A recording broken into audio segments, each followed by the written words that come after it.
And good morning mga kagulong, at nandito na nga po tayo sa Cubao na tayo, at ay binababa na nga natin ang ating mga mahal na pasahero dito sa may tapat mismo ng Victory sa may EDSA. Dito po kasi tayo nagbababa araw-araw tuwing madaling araw kasi hindi tayo pwedeng dumiretso ng ating terminal, kaya dito lang tayo sa tapat ng Victory, at nagbababa naman po tayo kahit saan side siya, kaya wala po tayo nagiging problema.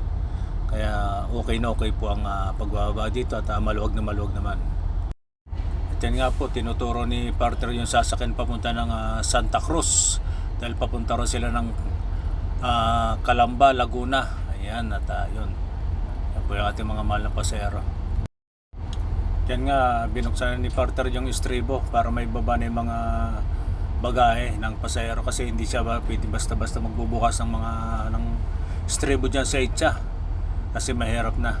Maaga pa lang, gising na si Kagulong, kape sa tabing kanto, sabay ng ngiti at tambuan. Traffic sa EDSA, init ng araw, pero tuloy lang serbisyo'y dalang tunay na dangal. Kahit pagod, may ngiti sa labi,